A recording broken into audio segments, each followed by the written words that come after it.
मैं Yogesh Kumar SK YouTube channel पर हार्दिक स्वागत करता हूं। आज हम बात करने वाले हैं army Agniveer general duty GD के लिए 3 पुस्तकें जिसको आप खरीद सकते हैं और अपनी तैयारी को पुख्ता कर सकते हैं।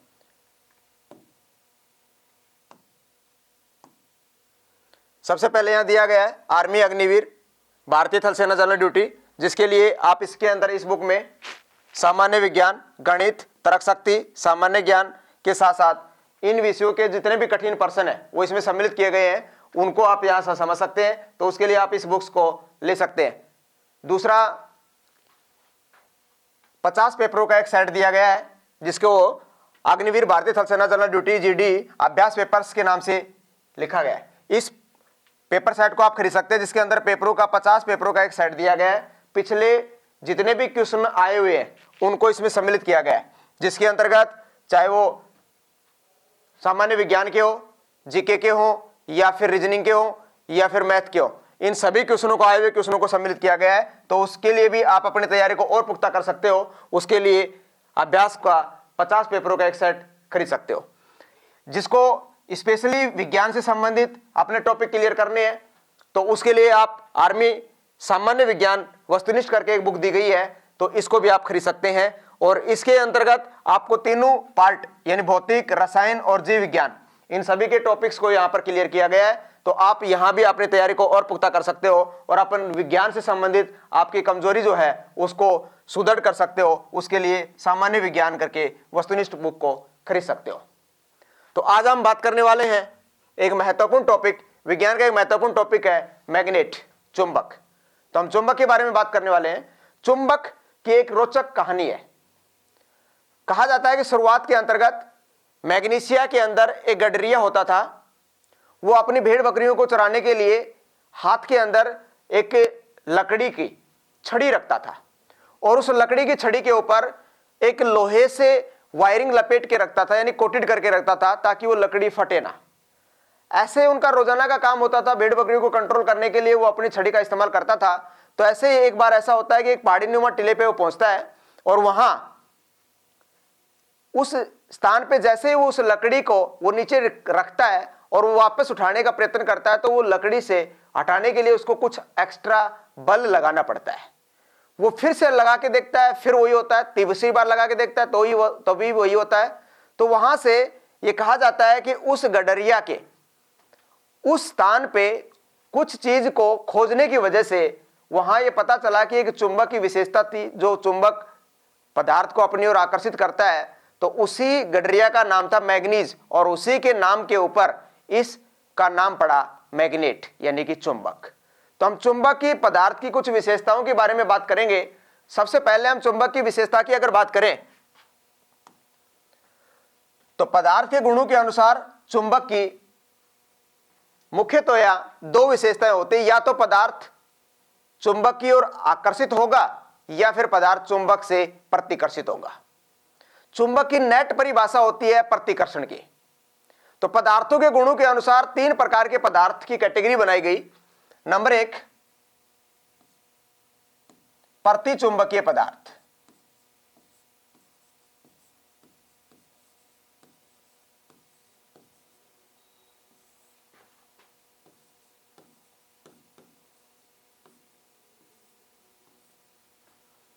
प्रतिचुंबकीय पदार्थ क्या होते हैं, इसकी अगर हम परिभाषा की बात करें तो कहता है जो पदार्थ चुंबकीय शक्ति के द्वारा दूर हटते हैं, यानी कि वो आकर्षित नहीं होंगे, वो तो उससे दूर हटेंगे, तो उस पदार्थ की कैटेगरी को नाम दिया गया प्रतिचुंबकीय पदार्थ यानी कि डायामैग्नेटिक सब्सटेंस। तो परिभाषा इसकी है जो पदार्थ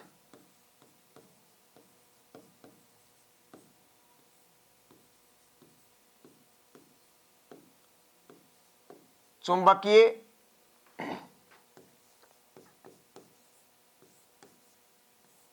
शक्ति के द्वारा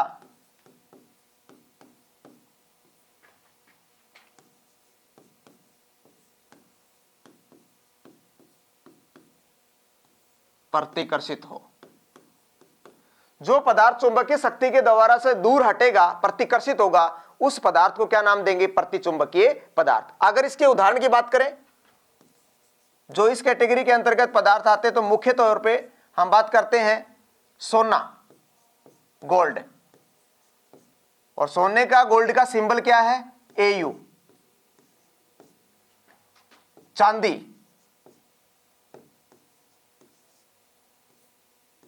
और चांदी का सिंबल क्या है?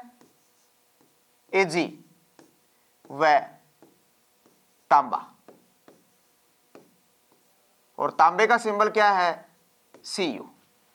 तो ये वो पदार्थ है जो चुंबकीय शक्ति के द्वारा दूर हटेंगे, यानी कि प्रतिकर्षित होंगे, इनमें आकर्षण का गुण नहीं है। तो इस कैटेगरी के पदार्थों को क्या नाम दिया गया? प्रतिचुंबकीय पदार्थ। तो इस कैटेगरी के अंतर्गत ठोस भी हो सकता है, द्रव भी हो सकता है, और गैसीय कंडीशन के अंतर्गत भी पदार्थ हो सकते हैं। इसी प्रकार से दूसरी कैटेगरी का एक पदार्थ आता है जिसका नाम दिया गया अनुचुंबकीय पदार्थ।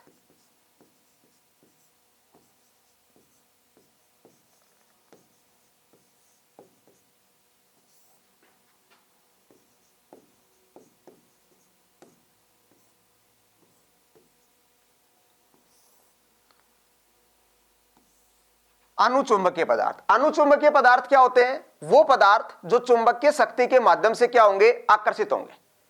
जैसा कि हमने प्रतिचुंबकीय में बात करी कि ये क्या हो रहे हैं? प्रतिकर्षित हो रहे हैं, दूर हट रहे हैं, यानी कि इनमें आकर्षण का गुण नहीं है। लेकिन अनुचुंबकीय पदार्थ वो होंगे जो चुंबकीय शक्ति के माध्यम से आकर्षित होंगे। तो इसकी परिभाषा है, जो पदार्थ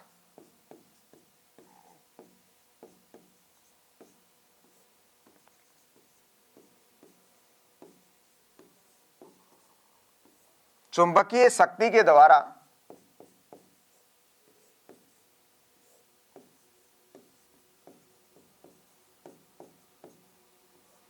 आकर्षित हो।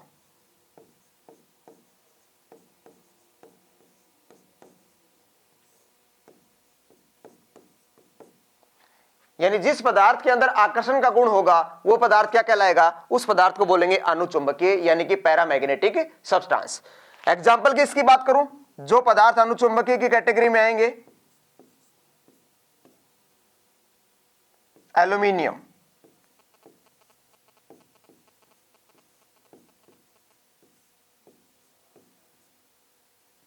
एल्यूमिनियम को सिंबल के तौर पे लिखते हैं Al। मैग्नीज,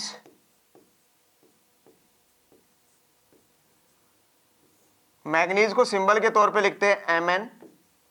व सोडियम,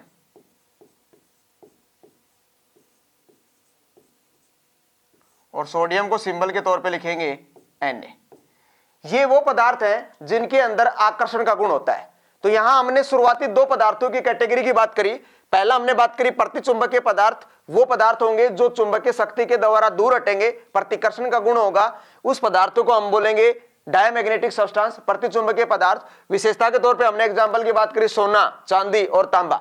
जैसे कि हम मोस्टली मार्केट में जाते हैं, बर्तन खरीदते हैं, तांबे का अगर बर्तन है और अगर आप चुंबक का टुकड़ा उसमें लगा के देखते हैं, अगर वो चिपक रहा है तो समझिए उसके अंदर मिलावट है, और अगर वो नहीं चिपक रहा इसका मतलब उसमें आकर्षण का गुण अगर नहीं है तो समझिए कि वो प्योर है, क्योंकि तांबा प्रतिचुंबकीय पदार्थ की कैटेगरी में आएगा, इसलिए उसके अंदर प्रतिकर्षण का गुण होता है, वो चुंबक की ओर आकर्षित नहीं होता है। सेकेंडली हमने बात करी कि अनुचुंबकीय पदार्थ, इसके अंदर आकर्षण का गुण है, जो पदार्थ चुंबकीय शक्ति के द्वारा आकर्षित होंगे उसकी ओर खींचे जाएंगे, उस पदार्थ को हम बोलेंगे अनुचुंबकीय पदार्थ, यानी कि पैरामैग्नेटिक सब्सटेंस। और इसके अगर मैं एग्जांपल की बात करूं तो एल्यूमिनियम जिसका सिंबल है Al, मैग्नीज जिसका सिंबल है Mn, और सोडियम जिसका सिंबल है Na। तो हमने अभी यहां दो प्रकार के पदार्थों की कैटेगरी की बात करी, यहां तीसरी प्रकार की कैटेगरी का पदार्थ और लिया गया।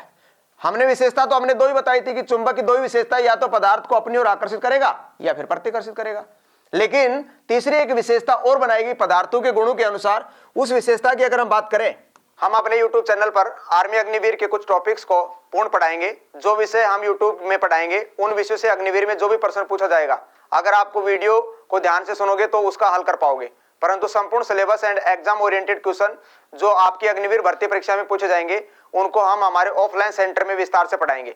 साथ में ही हम टेस्ट भी लेते रहेंगे जिनमें हमको पता चलेगा कि आप किस विषय में कमजोर चल रहे हैं, फिर उस विषय को लेकर उस विद्यार्थी पर विशेष ध्यान दिया जाता है।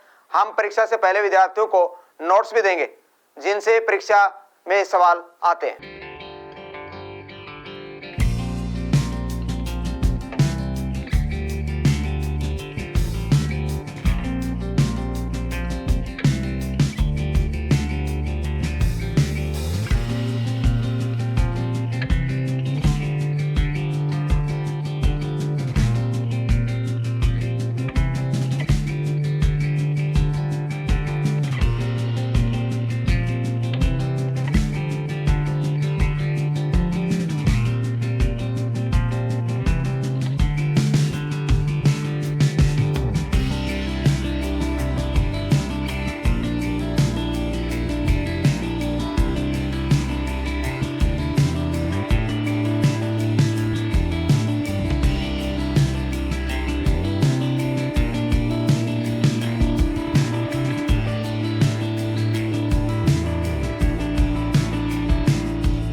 तो तीसरी विशेषता आती है लोह चुंबकीय पदार्थ।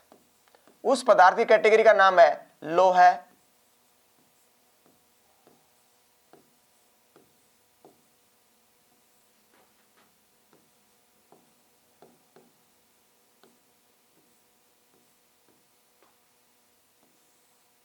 लोह चुंबकीय पदार्थ। लोह चुंबकीय पदार्थ वो होते हैं जिसके अंदर आकर्षण का गुण ही होगा लेकिन अनुचुंबकीय की तुलना में ज्यादा होगा। इसलिए इसको एक स्पेशल कैटेगरी के तौर पे हम ये कहेंगे कि जिसके अंदर आकर्षण का गुण क्या हो, अधिक हो, यानी कि जिसके अंदर आकर्षण का गुण ज्यादा हो। तो इसकी परिभाषा है जो पदार्थ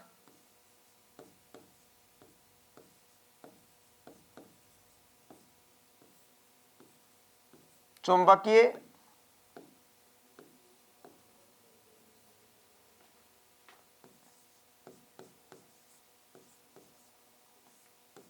शक्ति के द्वारा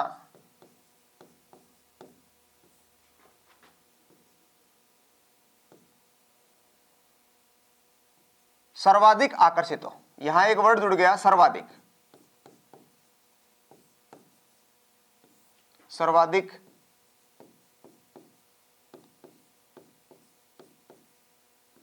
आकर्षित हो। इसकी परिभाषा है कि जो पदार्थ चुंबकीय शक्ति के द्वारा सबसे अधिक यानी कि सर्वाधिक आकर्षित होगा उस पदार्थ को स्पेशली हमने एक नाम दिया लोह चुंबकीय पदार्थ, बोले तो फेरोमैग्नेटिक सब्सटेंस।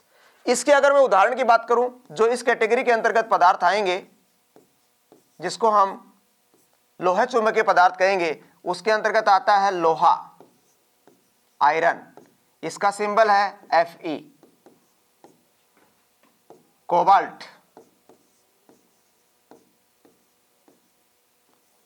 सिंबल है इसका CO, व निकेल।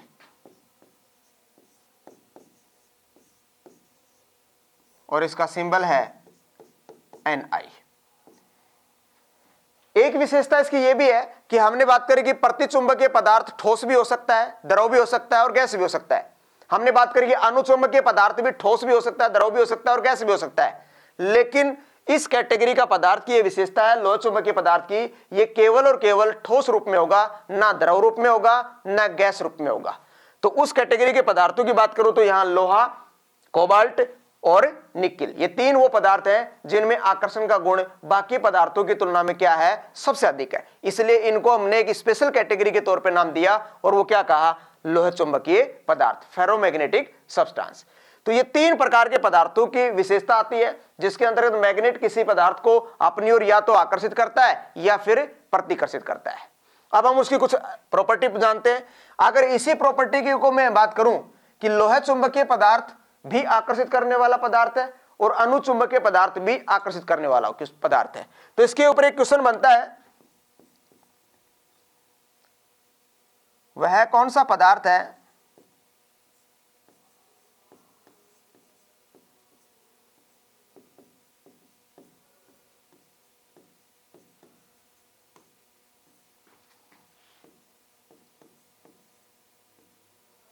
जो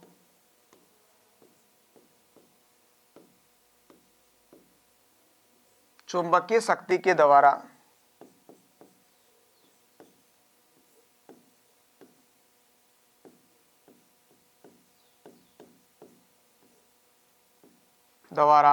आकर्षित होगा। अगर ये क्वेश्चन आता है इस तरीके से, आकर्षित होगा, तो यहां मैं अगर वो बात करूं कि वो कौन सा पदार्थ है जो चुंबकीय शक्ति के द्वारा आकर्षित होगा, केवल वर्ड यूज हो रहा है आकर्षित, तो इसमें आपका लोहा भी हो सकता है, कोबाल्ट भी दे सकता है ऑप्शन में, निकेल भी दे सकता है, तो ये तीनों के तीनों हो जाएंगे। ऐसे ही आपने जो पिछले पॉइंट पे हमने बात करी, जैसे कि अपने पास यहां दिया गया है सोडियम भी दे सकता है, एल्यूमिनियम भी दे सकता है और मैग्नीज भी दे सकता है, तो ये भी आकर्षित होने वाला पदार्थ है। तो इस कैटेगरी में हम अगर बात करें तो कोई सा भी पदार्थ की बात करें तो ये इनमें से कोई सा भी हो सकता है। तो यहां आंसर के तौर पे हम कहते हैं लोहा, जैसे मान लो ऑप्शन ए में दे दिया लोहा, ऑप्शन बी में दे दिया कोबाल्ट, ऑप्शन सी में दे दिया निकेल और ऑप्शन डी में दे दिया सभी। तो फिर हमारा आंसर हो जाएगा सभी, यानी कि ऑप्शन डी हो जाएगा। यानी कि ये पदार्थ सबसे ज्यादा क्या होगा, आकर्षित होने की बात करें तो फिर आपका आंसर क्या हो जाएगा, फिर लोहा हो जाएगा। यानी कि यहां आपको ये समझना है कि केवल आकर्षित वर्ड अगर यूज हो रहा हो तब तो हमारा आंसर सभी हो जाएगा, और अगर यहां आकर्षित के स्थान पे ये आ जाए कि सर्वाधिक आकर्षित होगा तब फिर हमारा आंसर हो जाएगा केवल लोहा। तो ये भी आपको ध्यान रखना है। अब हम अगले पॉइंट पे आते हैं। नेक्स्ट हमारा पॉइंट है, एक वर्ड होता है यानी कि चाहे लोहा चुंबकीय पदार्थ हो या फिर अनुचुंबकीय पदार्थ हो या प्रतिचुंबकीय पदार्थ हो, इनकी विशेषता की बात करी। अब यहां पर मैं एक पॉइंट लेता हूं, जो पॉइंट आता है जिसको बोलेंगे क्यूरी ताप, क्यूरी तापमान, जो सिंपली एक्स इनवर्सली प्रोपोर्शनल होता है टेम्परेचर के, या इसको हम सिंपली लिखे तो एक्स बराबर सी अपॉन टी। ये क्यूरी टेम्परेचर की एक विशेषता आती है, सी यानी कि क्यूरी टेम्परेचर और ये टी सामान्य तापमान है। तो यहां पर एक प्रभाव से रिलेटेड क्वेश्चन पूछता है कि यदि हम लोहा चुंबकीय पदार्थ को क्यूरी तापमान दे दें तो लोहा चुंबक की जो चुंबकीय शक्ति है उस पर क्या प्रभाव पड़ेगा। तो हम ये बोलेंगे कि अगर क्यूरी तापमान देंगे तो लोहा चुंबकीय पदार्थ की जो चुंबकीय शक्ति जो पहले थी यानी कि अधिक आकर्षित होने की, वो कम हो जाएगी, और जैसे ही वो कम होगी तो उसका नेचर भी बदल जाएगा, और वो नेचर बदल करके कैसा हो जाएगा, अगर मैं नेचर की बात करूं तो उसका नेचर बदल करके लोहे से वो अनुचुंबकीय बन जाएगा। तो ये दो महत्वपूर्ण क्वेश्चन बनते हैं, एक तो ये लोहा चुंबकीय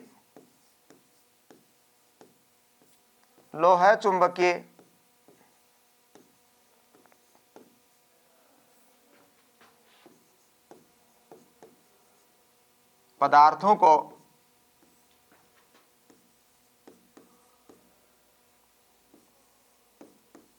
कौन सा ताप देने पर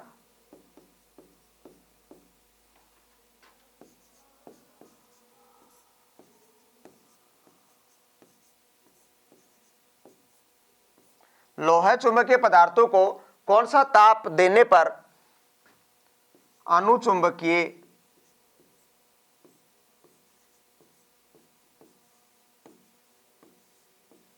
लोहा चुंबकीय पदार्थों को कौन सा ताप देने पर अनुचुंबकीय बना देता है।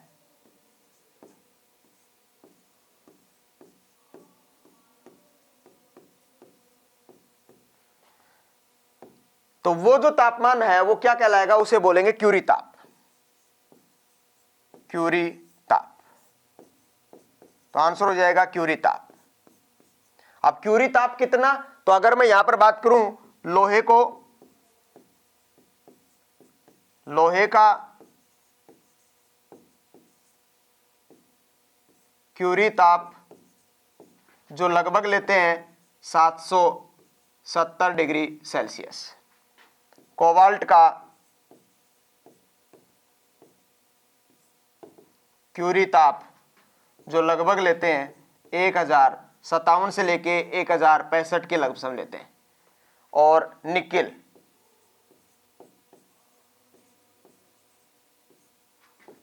का क्यूरी ताप जो कि 357 से लेके लगभग 365 के आसपास लेते हैं, यानी कि 365 डिग्री सेल्सियस। ये इन पदार्थों का क्यूरी तापमान है। अगर हम इनको इतना तापमान उपलब्ध करवा देना तो लोहा चुंबकीय पदार्थ अपनी नेचर को बदल करके किस में चले जाएंगे, अनुचुंबकीय में। कब चले जाएंगे, जब लोहे का तापमान 770 पहुंचा दे जो इसका क्यूरी तापमान है, कोबाल्ट को 1057 से लेके 1065 के आसपास पहुंचा दे तो उसका क्यूरी तापमान है, वहां अपना ये नेचर बदल लेगा। और इसी तरीके से निकल भी अपना नेचर बदल लेगा, कब, जब इसको भी हम 365 डिग्री सेल्सियस तापमान पहुंचा दे जो इसका क्यूरी तापमान है। तो ये क्वेश्चन यहां से बन जाता है कि लोहा चुंबकीय पदार्थ कब अनुचुंबकीय बन जाएंगे, तो हम कहेंगे कि क्यूरी तापमान है। क्यूरी तापमान कितना, अगर बाय द वे पूछे तो वो आप लोग ये भी ध्यान रखेंगे कि लोहे का 770, कोबाल्ट का 1057 और निकिल का 365 डिग्री सेल्सियस। नेक्स्ट क्वेश्चन जो आता है वो भी एक महत्वपूर्ण क्वेश्चन है। लोहा चुंबकीय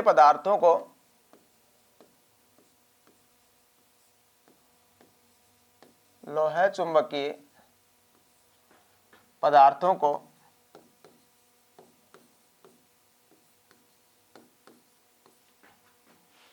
क्यूरी तापमान देने पर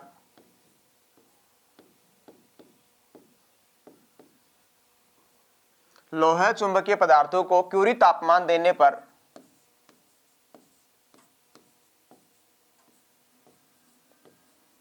उनकी चुंबकीय शक्ति पर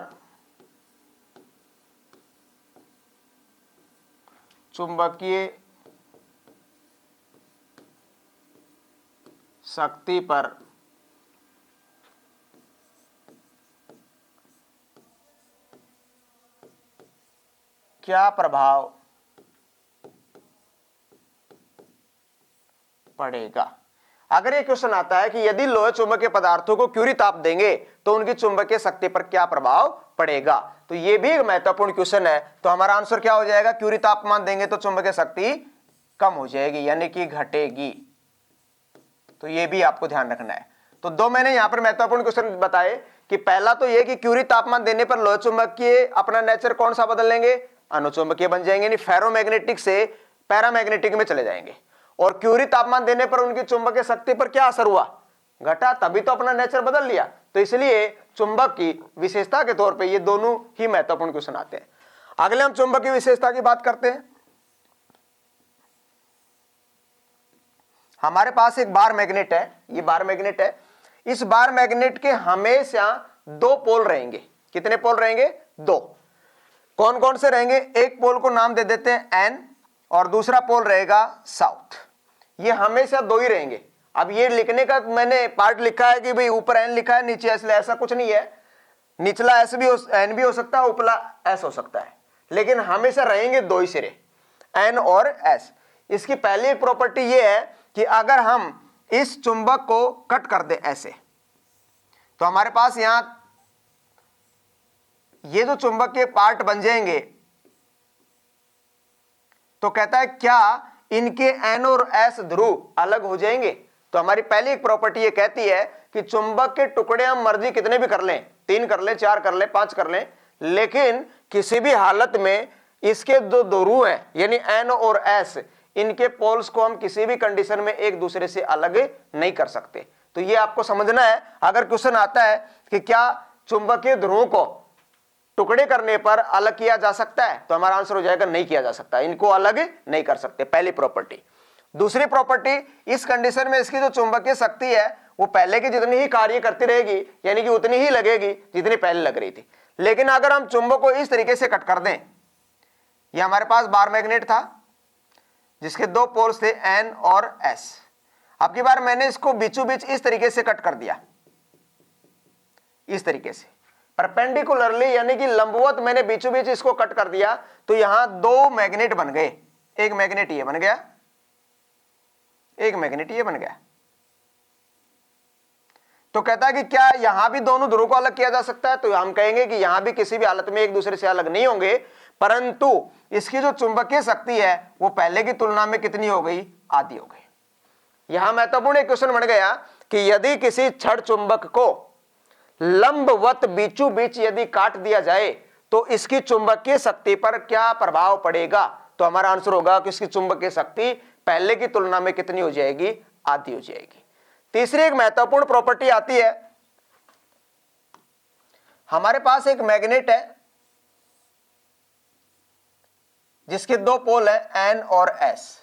अगर हम दूसरा एक मैग्नेट और ले आए और उसके भी पोल्स इस तरीके से लगे हुए हों एन और एस, तो एक मैग्नेट की एक महत्वपूर्ण प्रॉपर्टी कहती है, कहता है कि दो अगर मैग्नेट हो और दोनों के पोल्स यदि पास लगाते हो और एक जैसे हो तो उनके अंदर एक प्रॉपर्टी काम करेगी, यानी कि समान ध्रुव एक दूसरे को दूर हटाएंगे।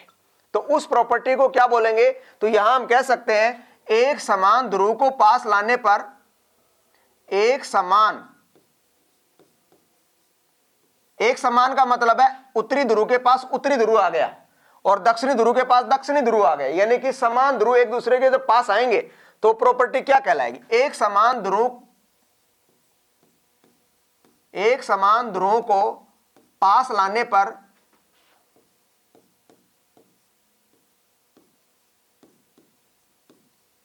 लाने पर होने वाली प्रक्रिया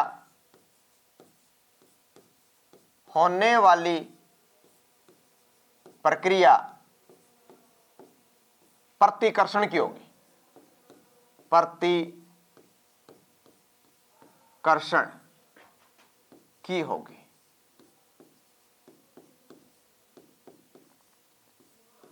ये आपको समझना है। अगर आपसे क्वेश्चन ये पूछ ले कि दो ध्रुव हैं, उत्तरी ध्रुव के जब पास आएगा तो उसके बीच होने वाली प्रक्रिया को क्या कहेंगे, तो आपका सिंपली आंसर हो जाएगा प्रतिकर्षण कहेंगे।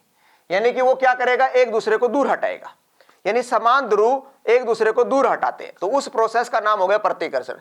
अगर इसको हम पलट दें, यानी कि एक ध्रुव हमारे पास इस प्रकार से हो, एक मैग्नेट का ध्रुव N और S है और दूसरा जो मैग्नेट है उसकी कंडीशन ये है कि इसका S है यहां और इसका N है।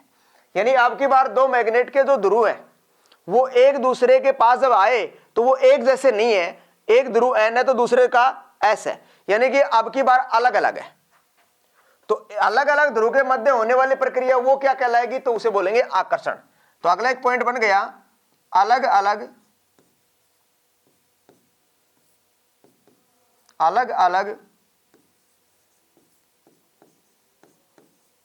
ध्रुवों को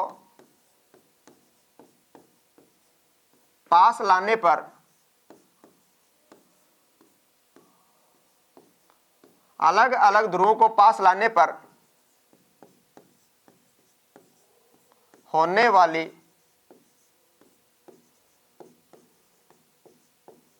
प्रक्रिया आकर्षण की होगी, आकर्षण की होगी। यानी कि अगर दो ध्रुव हैं और दोनों के दोनों अलग अलग है और जब दोनों को पास लाएंगे तो वो एक दूसरे को अट्रैक्ट कर लेंगे, यानी उस प्रक्रिया का नाम क्या हो जाएगा, आकर्षण की। तो ये दो महत्वपूर्ण यहां पर परिभाषाएं आ गई कि समान ध्रुव एक दूसरे को प्रतिकर्षित करेंगे और अलग अलग ध्रुव एक दूसरे को आकर्षित करेंगे। अगली प्रॉपर्टी आती है कि हमारे पास एक मैग्नेट है जिसके दो पोल हैं N और S। कहता है कि इस मैग्नेट से मैग्नेटिक लाइंस निकलेंगी, चुंबकीय रेखाएं निकलेंगी। किधर से निकलेंगी, तो अगर हम बात करें कि चुंबकीय जो रेखाएं हैं वो इसके नॉर्थ पोल से निकलेंगी, बाहर की तरफ से ऐसे, और साउथ पोल की ओर जाएंगे, साउथ से वापस फिर नॉर्थ की ओर चले जाएंगे। ऐसे ही दूसरी लाइन इस प्रकार से निकलती हुई साउथ पोल से निकलते हुए फिर वापस नॉर्थ की ओर जाएंगी। इस तरीके से जो चुंबकीय रेखाएं हैं वो निकलते हुए संपन्न होंगी। अब एक नहीं, दो नहीं, अनगिनत चुंबकीय रेखाएं इस तरीके से निकलते हुए संपन्न होंगी। तो ये जो चुंबकीय रेखाएं निकल रही हैं,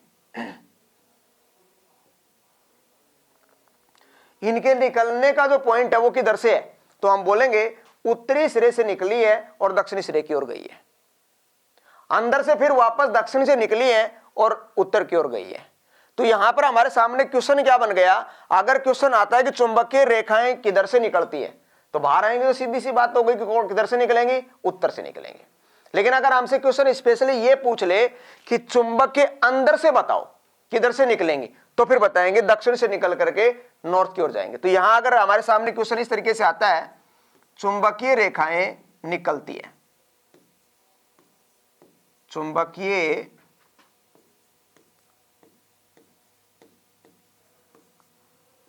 रेखाएं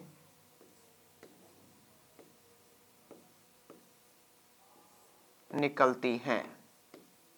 अगर हमसे ये पूछे भी चुंबकीय रेखाएं निकलती है तो किधर से, अगर मैं कहूं बाहरी क्षेत्र से, बाहर की तरफ से, बाहरी सिरे से, अगर आउटर पार्ट की बात करें तो चुंबकीय रेखाएं निकलेंगी N to S, यानी कि नॉर्थ से निकलेंगी और साउथ की ओर जाएंगी। बाहरी सिरे की बात करें तो नॉर्थ से निकलेंगी और किधर जाएंगी, साउथ, यानी कि उत्तर से निकल करके साउथ की ओर जा रही है। और अगर यहां स्पेशली वर्ड यहां पर ये कह दे कि भी अंदरी सिरे से बताओ, चुंबक के जो अंदरी सिरा है, इनर पार्ट, अंदरी सिरे से, तो फिर हमारा आंसर हो जाएगा साउथ टू नॉर्थ, यानी कि साउथ से निकलेंगी और किधर जाएंगी, नॉर्थ की ओर। अंदरी सिरे से साउथ से निकल करके वापस किधर जाएंगी, नॉर्थ की ओर। तो ये विशेषता है, यानी कि एक महत्वपूर्ण क्वेश्चन है ये कि चुंबकीय रेखा, अगर यहां पर अंदर और बाहर का जिक्र ना हो तो सिंपली आपके सामने अगर क्वेश्चन ये पूछ लिया जाए कि चुंबकीय रेखाएं बताओ किधर से निकलती हैं, तब हमारा स्पेशल एक ही आंसर होगा, और वो क्या होगा, नॉर्थ से निकलेंगी, उत्तर से निकलेंगी, जो कि बाहर की तरफ से आती है। अगली विशेषता हमने अभी यहां पर बात करी कि एक मैग्नेट है, मैग्नेट के दो पोल्स हैं एन और एस, चुंबकीय रेखाएं उत्तर से निकली और ये दक्षिण की ओर गई, और फिर दक्षिण से चलते हुए वापस उत्तर की ओर गई। तो ये जिस प्रकार से ये चुंबकीय रेखाएं जा रही हैं नॉर्थ टू साउथ और फिर वापस अंदर से साउथ टू नॉर्थ, तो मैं यहां पर जो आपको समझाना चाह रहा हूं वो ये कि चुंबकीय रेखाओं को आप देखो ध्यान से। जब चुंबकीय रेखाओं को हम देख रहे हैं तो पता चल रहा है कि ये नॉर्थ से बाहर की ओर निकली और वापस साउथ की ओर गई, और साउथ से फिर जब वापस नॉर्थ की ओर गई तो यहां पर ये इस प्रकार से एक सर्कुलर लूप बन गया, इस तरीके से, यानी कि बाहर की तरफ से आई और फिर अंदर से वापस गई। तो कहीं पर भी क्या आपको इसका एक स्थान नजर आता है जहां पर ये चुंबकीय रेखाएं शुरू करके खत्म हो रही हो? तो क्वेश्चन अगर हमसे ये पूछ ले कि क्या चुंबकीय रेखाओं का शुरुआती और अंतिम बिंदु तय होता है, यानी जहां से ये शुरू हो और कहीं पे जाके खत्म हो जाए, तो उसका आंसर हमारा होगा नहीं। कोई भी ऐसा स्थान यहां नजर नहीं आया या ऐसा नहीं बनेगा जहां चुंबकीय रेखाओं की शुरुआत मान ले और एक स्थान के ऊपर उसका अंत मान ले। इसका मतलब चुंबकीय रेखाओं की ना तो शुरुआती पॉइंट तय हो पा रहा, ना ही उसका अंतिम पॉइंट तय हो पा रहा है, यानी कि इनिशियल और फाइनल पॉइंट तय नहीं हो पाते, क्योंकि यहां एक सर्कुलर लूप बन जाता है इस तरीके से, बाहर से उत्तर से निकलता हुआ प्रतीत हुआ, अंदर से साउथ से गया, इस प्रकार से एक सर्कुलर लूप बना। इसका मतलब यह हुआ कि इनका अंतिम और शुरुआती बिंदु तय नहीं है। तो यह भी विशेषता आप ध्यान रखेंगे। अगली विशेषता, दूसरी चुंबकीय रेखाएं जैसे मान लो और निकली इस प्रकार से और ये वापस फिर गई, तो क्वेश्चन दूसरा यह बना, क्या कोई ऐसा स्थान होगा जहां पे चुंबकीय रेखाएं एक दूसरे को आपस में कट करते हुए अंदर चली जाए? यानी कि अगर मैं क्वेश्चन करूं कि क्या चुंबकीय रेखाएं एक दूसरे को आपस में काटती हैं, तो उसका भी हमारा आंसर होगा नहीं काटती। तो चुंबकीय विशेषताएं मैं यहां कहूं, क्या चुंबकीय रेखाएं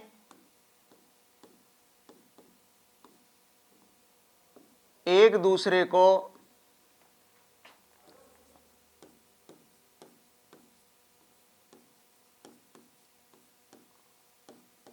काटती हैं?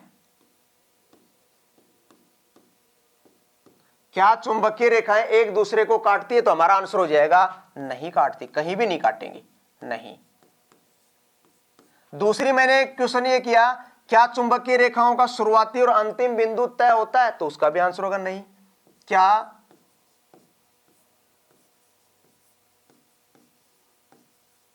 चुंबकीय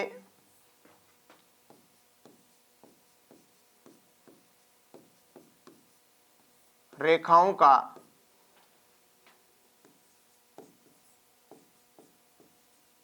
शुरुआती व अंतिम बिंदु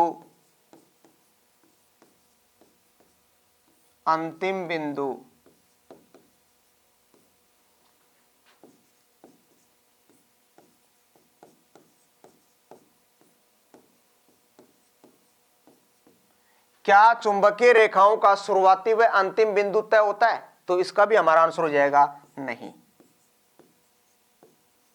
नहीं।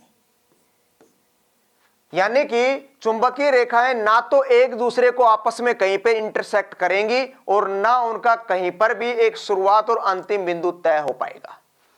तीसरी विशेषता, ये जो चुंबकीय रेखाएं जहां तक निकल रही हैं वहां तक उसका वो कहलाता है चुंबकीय क्षेत्र, और चुंबकीय क्षेत्र को मापने के लिए एक इस्तेमाल किया जाने वाला यंत्र है जिसको हम बोलेंगे गॉस मीटर। तो क्वेश्चन बन जाता है, एक तो ये कि चुंबकीय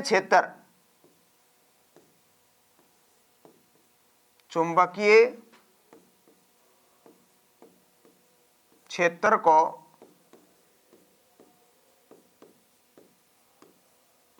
मापने वाला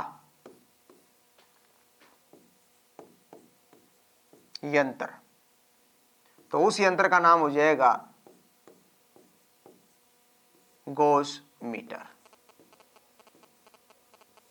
जो चुंबकीय क्षेत्र को मापने का काम करेगा। तो चुंबकीय क्षेत्र को मापने वाला यंत्र पूछे कौन सा है, तो गोज मीटर हो जाएगा।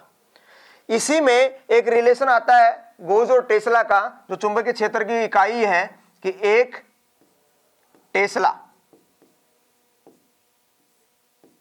10⁴ गोज के बराबर है। तो यह भी आपको ध्यान रखना है। यानी कि चुंबकीय क्षेत्र कितने दायरे तक चुंबकीय क्षेत्र का प्रभाव है। एक तो हम अनुमान लगाते हैं कि जैसे मान लो हमारे किसी एक हाथ में चुंबक का टुकड़ा हो, एक हाथ में लोहे का टुकड़ा हो, मैं थोड़ा सा पास लेके आऊं तो यहां पर उसका जो इफेक्टिव पार्ट है, जैसे यहां लाने पर मेरे को लगा कि इस लोहे के टुकड़े को चुंबक ने अपनी ओर खींचने का प्रयत्न किया है, यानी कि मेरे इस हाथ के ऊपर कुछ बल का एहसास हुआ है, तो मतलब मैंने अनुमान लगाया कि इसका गुण यहां तक काम कर रहा है चुंबकीय रेखाओं का। दूसरा, हम इस यंत्र के माध्यम से एग्जैक्टली माप के बता देंगे इसका दायरा कितनी दायरे तक या कितनी दूरी तक फैला हुआ है। तो इस तरीके से अगर आपसे क्वेश्चन आता है कि चुंबकीय क्षेत्र को मापने वाला यंत्र बताओ, तो उस यंत्र का नाम हो जाएगा गॉस मीटर। और दोनों की इकाई के तौर पे इस्तेमाल करते हैं टेस्ला और गॉस, उनका एक रिलेशन आता है, एक टेस्ला कितने गॉस के बराबर होता है, 10⁴ गॉस के बराबर होता है। अगली विशेषता, हमारे पास जो एक मैग्नेट था, इस मैग्नेट के 2 पोल्स हमने बताए। अब हम अगर यहां पर बात करें तो मैं कौन से पोल को N मानूं और कौन से वाले पोल को S मानूं, तो उसके लिए पता करने के लिए हमारे पास एक यंत्र है। दूसरा, हम पृथ्वी का ज्योग्राफिकल कंडीशन के ऊपर भी इसको पता लगा सकते हैं कि पृथ्वी के ज्योग्राफिकल एक्सिस के अनुरूप कौन सा चुंबक का N बनेगा और कौन सा चुंबक का S बनेगा। तो हम उस यंत्र की अगर बात करें कि इस चुंबक का कौन सा वाला सिरा N है और कौन सा वाला सिरा S है, उसके लिए हमारे को एक यंत्र की बात करेंगे, जो यंत्र के बारे में मालूम होना चाहिए, जिससे हमें यह पता चल जाए कि चुंबकीय रेखाएं किधर से आ रही है। ये हमने पढ़ लिया कि चुंबकीय रेखाएं निकलती हैं तो बाहर आएंगे, तो किधर से आएंगे, N से। अगर हमें पता चल गया कि एक सिरा जिधर से चुंबकीय रेखाएं बाहर की ओर निकल रही हैं, तो दूसरा हम बता देंगे, क्योंकि दूसरा जो सिरा है वो कौन सा होगा, S बच जाएगा। यानी कि क्योंकि चुंबक के 2 ही तो सिरे हैं, एक उत्तरी ध्रुव यानी कि N और एक दक्षिणी ध्रुव यानी कि S। तो यहां क्वेश्चन ये है कि अगर मान लो हमें यह पता चला कि चुंबकीय रेखाएं इस तरीके से निकल रही हैं, इस तरीके से, और यह बताने का काम एक यंत्र ने किया, जिस यंत्र का नाम है mariner compass. Mariner compass, simply हम इसको कंपास भी बोल देते हैं, कंपास। जो क्या करता है, ये मैग्नेटिक लाइंस को इंडिकेशन के तौर पे, यानी कि उनको सूचित करने का काम करता है कि चुंबकीय रेखाओं का डिफ्लेक्शन ये है। और अगर ये डिफ्लेक्शन हमें बता देता है तो हमें कंफर्म पता चल गया कि ये चुंबक का कौन सा पोल है, N है, और ये दूसरा बच गया कौन सा पोल, S है। तो अब ये इधर से आएंगे तो इधर से ही जाएंगे, इस तरीके से। यानी अब हमें यहां बता देंगे कि ये चुंबक का N वाला पार्ट हो गया और ये S हो गया। तो क्वेश्चन अगर आपसे ये पूछता है कि चुंबकीय रेखाओं की दिशा, चुंबकीय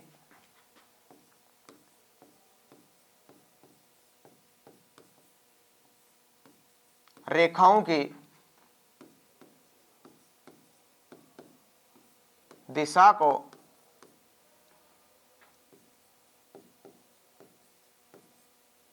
मापने वाला यंत्र, जो चुंबकीय रेखाओं की दिशा को मापने का काम करेगा, यानी कि बताने का काम करेगा कि चुंबकीय रेखाओं की दिशा कौन सी है, तो उस यंत्र का नाम है मैरिनर कंपास, यानी कि सिंपली बोले तो कंपास, मैरिनर कंपास। तो मैरिनर कंपास के माध्यम से हम चुंबकीय रेखाओं की दिशा को माप पाएंगे। तो इससे हमें पता चल जाएगा कि चुंबक का कौन सा सिरा N है और कौन सा सिरा S है। तो यह भी आपको ध्यान रखना है। अगली हम विशेषता की बात करते हैं कि इसी चुंबक के सिरे की बात करें, जिसके अंतर्गत हमने यहां पर लास्ट में यह पढ़ा था कि ये जो चुंबक है, जो मैग्नेट का पार्ट है, इसके हमने यहां पर बात करी भाई 2 पोल्स होंगे, एक N होगा और एक S होगा। काफी बार क्वेश्चन आता है कि चुंबक के इन 2 पोल्स की अगर बात करें तो चुंबकीय शक्ति सबसे ज्यादा कहां पर लगेगी, तो कहता है उसके किनारे पे लगेगी, चाहे वो उसका उत्तरी सिरा हो या फिर उसका दक्षिणी सिरा हो। यानी कि क्वेश्चन अगर आता है चुंबक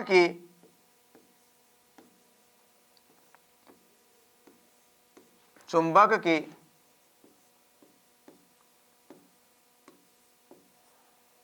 चुंबकीय शक्ति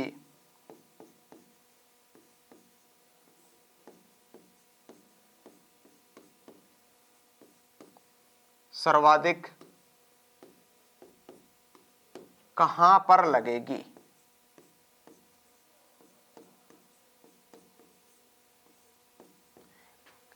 कई दफा ये क्वेश्चन पूछा हुआ है कि किसी भी चुंबक की यानी किसी भी छड़ चुंबक की बार मैग्नेट की चुंबकीय शक्ति जो है वो कहां पर अधिकतम लगेगी, तो हम बोलेंगे या तो उसका उत्तरी ध्रुव हो या फिर उसका दक्षिणी ध्रुव हो, या सिंपली हम बोलेंगे चुंबक के किनारे पे, तो यहां हम बोलेंगे ध्रुव पर। अब ध्रुव इसके दो हैं, चाहे वो एन पे लगे या फिर एस पे, ध्रुव पर।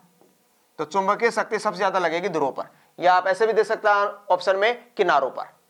दूसरा एक महत्वपूर्ण क्वेश्चन आता है कि इसी चुंबक के दो जो छोर थे एन और एस, कहता है इसके जो मिड है ना, मिड बीच में, वहां चुंबकीय प्रभाव कितना होगा, तो वहां होगा शून्य। शून्य। यह भी एक महत्वपूर्ण क्वेश्चन पूछा जाता है कि चुंबक छड़ चुंबक के मध्य में, छड़ चुंबक के मध्य में, छड़ चुंबक के मध्य में चुंबकत्व का प्रभाव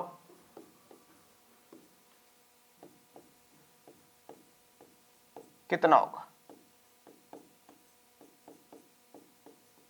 अगर आपसे ये क्वेश्चन आता है कि किसी भी छड़ चुंबक के मध्य में चुंबकत्व का प्रभाव कितना होता है, तो मध्य के अंदर यानी कि ये बीच में, तो मध्य में चुंबकत्व का प्रभाव हो जाएगा शून्य।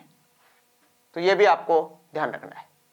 अभी हम जो बात कर रहे थे कि चुंबक की जो चुंबकीय शक्ति है वो सबसे अधिक कहां होती है, तो चुंबक के किनारों या ध्रुव पे होती है। और चुंबक की जो चुंबकीय शक्ति होती है वो उसके मध्य के अंदर कितनी होती है, तो वो 0 होती है। यानी कि यहां हम बात कर रहे थे किसी बार मैग्नेट के जो दो पोल्स थे एन और एस, इसके मध्य के अंदर जो चुंबकत्व जो होता है वो कितना होता है, शून्य होता है। और उसके किनारों के ऊपर जो चुंबकत्व होता है वो कितना होता है, वो अधिकतम होता है, सर्वाधिक होता है। इसके बाद हम अगले पॉइंट की बात करते हैं कि किसी भी बार मैग्नेट को यदि हम पृथ्वी के भौगोलिक अक्ष के ऊपर फ्रीली लटका दें, ये पृथ्वी के एक भौगोलिक स्ट्रक्चर बनाते हैं, ये पृथ्वी का इक्वेटर पार्ट हो गया, ये पृथ्वी का पोल्स पार्ट हो गया, ये पृथ्वी का उत्तरी ध्रुव हो गया एन, ये पृथ्वी का दक्षिणी ध्रुव हो गया एस। जब हम किसी मैग्नेट को फ्रीली सस्पेंड करेंगे, लटकाएंगे, तो मैग्नेट के ठहरने की जो कंडीशन होगी या ठहरने की स्थिति जो बनेगी वो कैसी होगी, वो इस प्रकार से होगी। इस प्रकार से मैग्नेट रुकेगा, और मैग्नेट के इस प्रकार से रुकने की जो स्थिति है उसको क्या कहेंगे, ऊर्ध्वाधर। ऊर्ध्वाधर यानी सिंपली हम बोले तो वर्टिकली।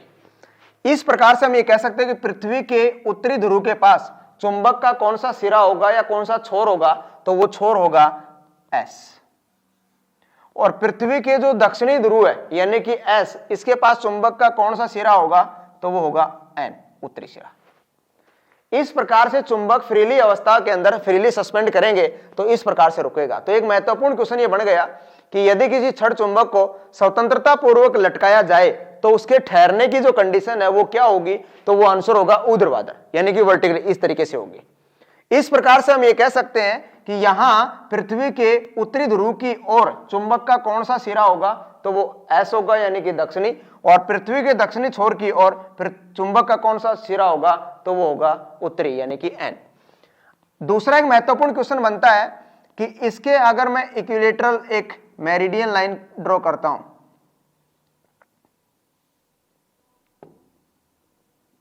ये वाली, अब यहां क्वेश्चन ये आता है कि अगर हम किसी भी छड़ चुंबक को इस प्रकार से फ्रीली सस्पेंड करते हैं तो इस प्रकार से रुकता है, इस स्थिति में एक एंगल बनाएगा, वो किस किस के बीच, पृथ्वी के उत्तरी ध्रुव और चुंबक का जो दक्षिणी ध्रुव है इनके बीच। तो क्वेश्चन बन जाता है पृथ्वी के भौगोलिक अक्ष, पृथ्वी के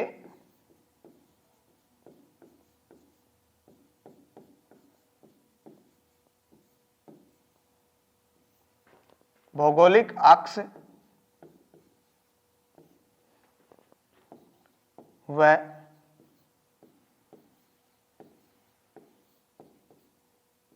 चुंबकीय अक्ष के मध्य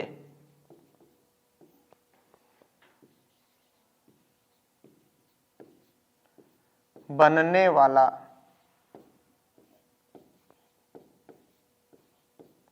कोण कितना होगा?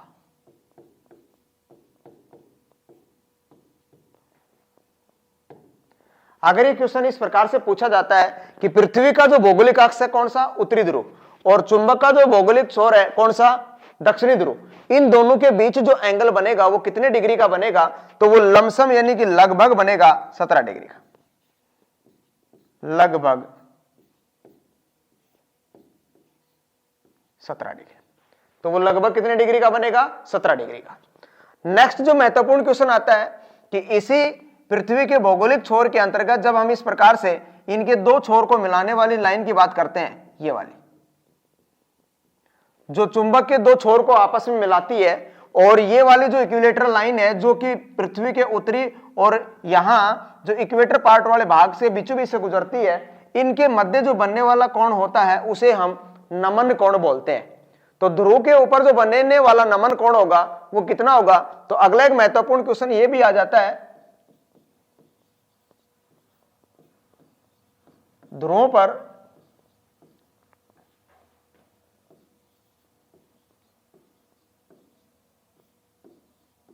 बनने वाला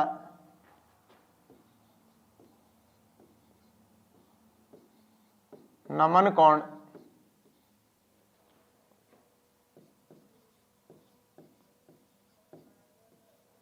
कितना होता है?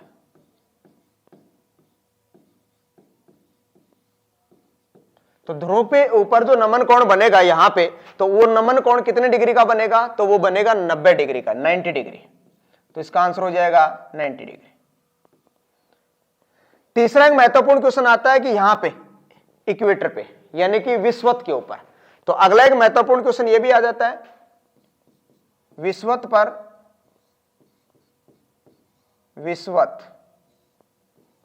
पर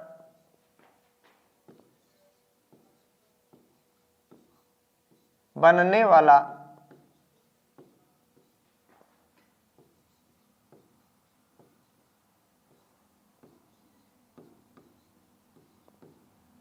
नमन कोण। तो विषुवत पे नमन कोण कितने डिग्री का बनेगा? 0 डिग्री। तो 3 एंगल से संबंधित महत्वपूर्ण क्वेश्चन बनते हैं। पहला क्वेश्चन हमने बात की कि पृथ्वी के भौगोलिक अक्ष व चुंबकीय अक्ष के मध्य जो बनने वाला कोण है वो कितने डिग्री का बनेगा? जो यहां पे बनेगा इन दोनों के बीच में, तो वो कितने डिग्री का बनेगा? वो बनेगा 17 डिग्री का लगभग। दूसरा क्वेश्चन जो भूमध्य की स्थिति के अंतर्गत पूछे या फिर ध्रुव की स्थिति के अंतर्गत पूछे, यानी कि ध्रुव के ऊपर बनने वाला जो नमन कोण होगा वो कितने डिग्री का होगा? तो वो होगा 90 डिग्री का। और तीसरा जो महत्वपूर्ण एंगल से संबंधित क्वेश्चन आता है वो इसके ऊपर विषुवत के ऊपर जो बनने वाला नमन कोण है वो कितने डिग्री का होगा? तो वो होगा 0 डिग्री का। अभी हम बात कर रहे थे कि पृथ्वी के भौगोलिक अक्ष के ऊपर यदि हम चुंबक को फ्रीली लटकाएंगे ना, तो उसके लटकाने की जो कंडीशन बनेगी वो इस प्रकार से बनती है, जो कि ये पृथ्वी का जो एन पार्ट है और ये एस है, इसके अनुदिश जो चुंबक का छोर होगा वो कौन सा होगा? एस होगा। और ये एस छोर के पास चुंबक का कौन सा छोर होगा? एन होगा। तो इस प्रकार से ये चुंबकीय स्थिति बनती है जो पृथ्वी के भौगोलिक स्ट्रक्चर के रूप में आती है, और इस कंडीशन को हमने नाम दिया था क्या? ऊर्ध्वाधर। ऊर्ध्वाधर। अब हम अगले महत्वपूर्ण पॉइंट की बात करने वाले। अगला जो हमारा पॉइंट है कि चुंबक के प्रकार। चुंबक हम मुख्यतया 2 प्रकार के बनाते हैं। चुंबक के प्रकार।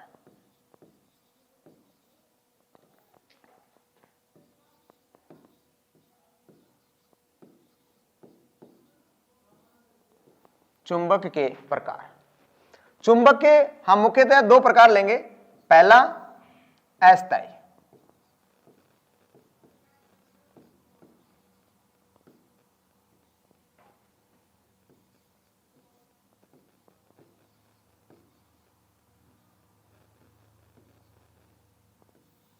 अस्थायी चुंबक। अगर हम बात करें कि भाई अस्थायी चुंबक होता क्या है, तो अस्थायी चुंबक वो चुंबक होता है जिसको बनने में और नष्ट होने में कम समय लगता है। यानी कि जो चुंबक बन भी जल्दी जाए और उतनी ही जल्दी अपना चुंबकीय गुण भी क्या कर दे, खो दे, उस चुंबक को हम बोलेंगे अस्थायी चुंबक, टेम्परेरी मैग्नेट। क्वेश्चन जो इस पे पूछा जाता है, या तो आपसे ये पूछ सकता है कि जिस चुंबक को बनने में कम समय लगे वो चुंबक कौन सा कहलाएगा, तो आंसर हो जाएगा अस्थायी चुंबक। आपसे ऐसे भी पूछा जा सकता है कि जो चुंबक अपना चुंबकीय गुण जल्दी ही नष्ट कर देगा वो चुंबक क्या कहलाएगा, तो भी बोलेंगे अस्थायी चुंबक। लेकिन ज्यादा महत्वपूर्ण जो क्वेश्चन पूछा गया है और जो मोस्टली पूछा जाता है वो क्वेश्चन है कि अस्थायी चुंबक किससे बनाया जाता है। तो बनने की अगर हम बात करें तो ये बना होता है नरम लोहे का, सॉफ्ट आयरन, नरम लोहा। नरम लोहा कहें या फिर सिंपली बोले तो कच्चा लोहा।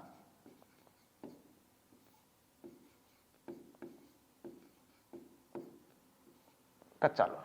तो अस्थायी जो चुंबक है वो किससे बना होता है, नरम लोहे या कच्चे लोहे से बना होता है। दूसरा महत्वपूर्ण क्वेश्चन ये पूछा जाता है जो कि दूसरे प्रकार का चुंबक का है, इससे रिलेटेड अगर हम अस्थायी की बात करें कि अस्थायी चुंबक का जो प्रभाव है वो कहां पर पाया जाता है, तो इसके लिए कुछ एग्जाम्पल की बात करते हैं, जिसके अंतर्गत एक क्वेश्चन पूछा जाता है विद्युत घंटी में, इलेक्ट्रिक जो बेल है, विद्युत घंटी में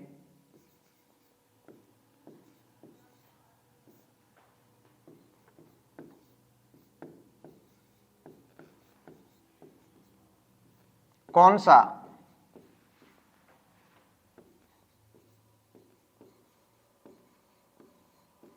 चुंबकीय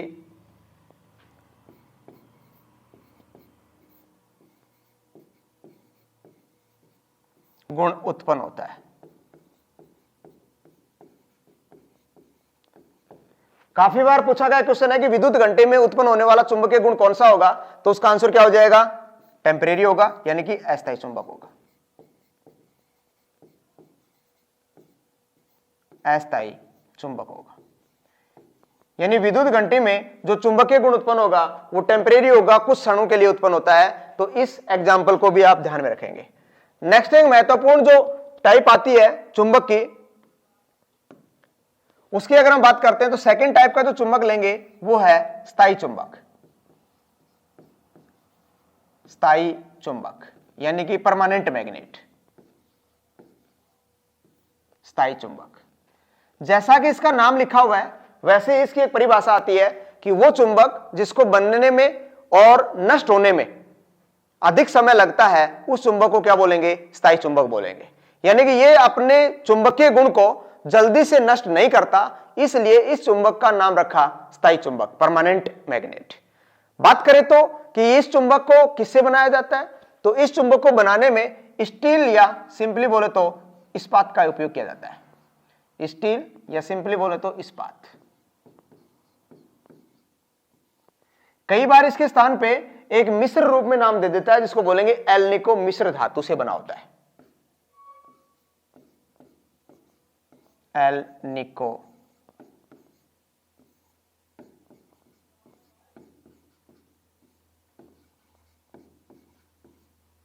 मिश्र धातु। तो अस्थायी चुंबक किससे बना था, कच्चे लोहे से। अगर बात करें स्थायी चुंबक किससे बना होता है तो हम कहेंगे स्टील या इस्पात या सिंपली बोले तो एल्निको, मिश्र धातु से बना होता है। कौन सा चुंबक, स्थायी चुंबक। अगर मैं बात करूं कि इस चुंबक का जो प्रभाव है वो कहां पर पाया जाता है, तो इसकी चुंबकीय विशेषता की अगर हम बात करें तो उसके लिए तीन महत्वपूर्ण यंत्र आते हैं। एक होता है लाउड स्पीकर, लाउड स्पीकर,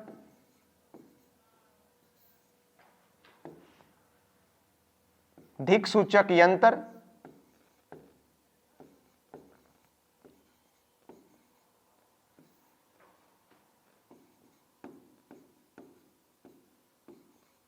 वह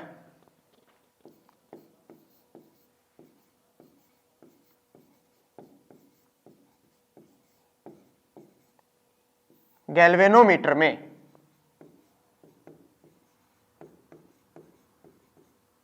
कौन सा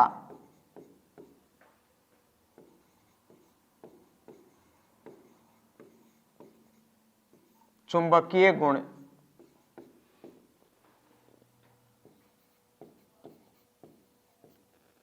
उत्पन्न होता है।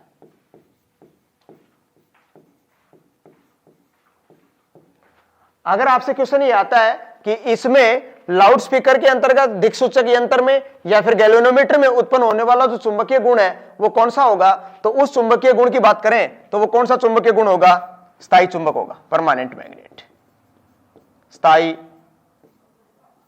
चुंबक। तो इसमें जो उत्पन्न होने वाला जो चुंबकीय गुण होगा वो स्थायी चुंबक होगा। तो इस कैटेगरी के अंतर्गत हमने यहां पर दो चुंबक की बात करी, अस्थायी चुंबक जो कि कम समय के लिए उत्पन्न होता है, उसका जो चुंबकीय गुण उत्पन्न होता है वो विद्युत घंटी के अंतर्गत जो घरों के बाहर हम रिंगिंग बेल बजाते हैं। और इसके अलावा लाउड स्पीकर का काम क्या है, लाउड स्पीकर का काम है कि ये विद्युत ऊर्जा को ध्वनि ऊर्जा में बदलने का कार्य करता है। इसमें जो चुंबकीय गुण उत्पन्न होगा वो कौन सा होगा, स्थायी चुंबक का होगा। ऐसे ही दिक्सूचक जो दिशा बताने का कार्य करता है, जैसे कि हमने पिछले पॉइंट में बात करी किसकी, मैरिनर कंपास की, जो दिशा बताने का काम करता है चुंबकीय रेखाओं की, तो उसमें भी चुंबकीय गुण कौन सा उत्पन्न होगा, स्थायी चुंबक का उत्पन्न होगा। इसी प्रकार से गैल्वेनोमीटर का काम क्या है कि ये कम से कम धारा की उपस्थिति को और उसकी दिशा को मापने का कार्य करता है। तो इसमें भी जो चुंबकीय गुण उत्पन्न होगा वो कौन सा होगा, स्थायी चुंबक का चुंबकीय गुण उत्पन्न होगा। तो ये दोनों महत्वपूर्ण क्वेश्चन है जिनके ऊपर या तो किससे बना हुआ ये पूछा जा सकता है या फिर उसकी परिभाषा के अंतर्गत ये पूछ ले कि इसका चुंबकीय गुण कहां पर उत्पन्न होता है। इसके बाद हम नेक्स्ट महत्वपूर्ण क्वेश्चन की बात करते हैं कि किसी भी चुंबक की चुंबकीय विशेषता की बात करें तो हमने यहां पर यह भी पॉइंट की बात करी कि चुंबकीय विशेषता के तौर पे किसी चुंबक की चुंबकीय शक्ति घट जाती है तो वो घटाने वाले वो कौन कौन से फैक्टर हैं, वो कौन कौन से कारक है जो चुंबकीय शक्ति को कम कर देते हैं। तो चुंबकीय शक्ति को कम करने वाले कारक,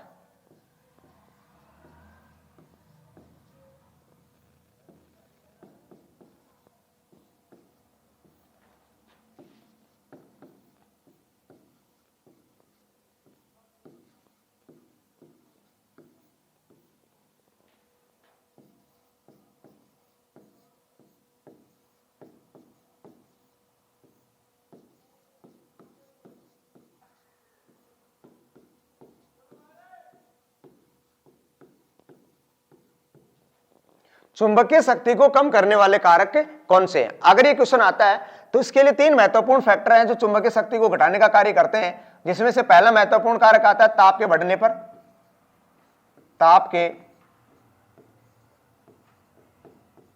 बढ़ाने पर चुंबकीय शक्ति कम हो जाती है। दूसरा महत्वपूर्ण कारक आता है ऊंचाई से गिराने पर, यदि हम किसी भी चुंबकीय विशेषता के तौर पर अगर ऊंचाई से उसको गिरा दें तो भी चुंबकीय शक्ति कम हो जाएगी। ऊंचाई से गिराने पर,